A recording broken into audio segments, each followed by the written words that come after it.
DPRD Kota Samarinda mendorong Komisi Pemilihan Umum atau KPU dan Badan Pengawas Pemilu atau Bawaslu serta Badan Kesatuan Bangsa dan Politik untuk gencar melakukan inovasi dalam upaya sosialisasi seperti memasifkan penyebaran informasi tentang pemilu melalui media sosial sebagai pendekatan terhadap milenial dan pemilih pemula.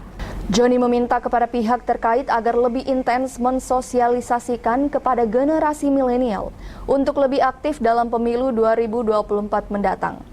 Tak hanya pihak di atas, Joni juga mengimbau kepada para bakal calon legislatif atau bacalek untuk melakukan upaya serupa, sehingga ia meminta kepada pihak terkait untuk merangkul para pemilih pemula agar lebih melek terhadap politik. Terakhir, politisi Partai Demokrat itu kembali mengingatkan kepada generasi milenial untuk tidak apatis terhadap dunia politik. Pasalnya di tahun 2024 mendatang, terdapat 33% pemilih berasal dari generasi pemuda. Bukan kepentingan siapa-siapa, karena bagian hukum atau kalau misalkan kabar hukumnya pemerintah kota ini selama ini terlalu banyak mengurusin yang lain, bidang-bidang hukum yang lain. Makanya diarahkan kita mau mengalihkan ke Kesbangpol. Tujuannya Kesbangpol itu kan membawahi yang namanya misalnya mungkin ada namanya payungnya, kalau misalnya mungkin di advokasi itu kan ada kadin misalnya terus ada lagi KAI ya kan gitu. Nah, karena dia memayungi itu, dia aja yang mengambil perannya gitu. Nah, itu tujuannya supaya lebih fokus, lebih konsen ke sana. Ya. Yang membedakan perda bantuan hukum ini dengan di perda kan tadi disebutkan memang ada juga di perda. Iya, betul.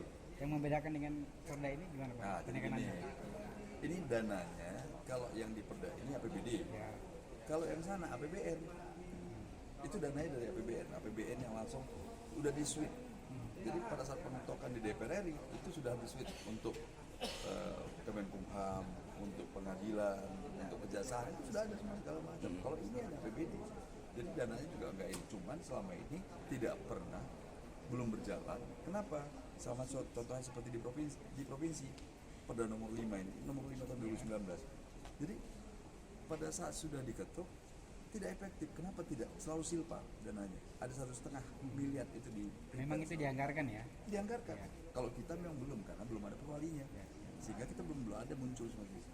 Tapi kan jangan menunggu dulu kalau terjadi masalah di Samarinda baru kita buat payungnya, kan nggak boleh gitu. Harus payung dulu yang disiapkan. Gitu. Rencana nanti kalau semisal perda ini akan jalan, berarti otomatis juga dianggarkan. Sudah secara otomatis. Tapi itu kan nilainya nggak besar ya. Karena selama ini pun sudah banyak ininya. Jadi tingkatannya sudah banyak. Di pengadilannya sudah ada, Menkumhamnya sudah ada, di kejaksaannya juga ada. Jadi udah terbagi.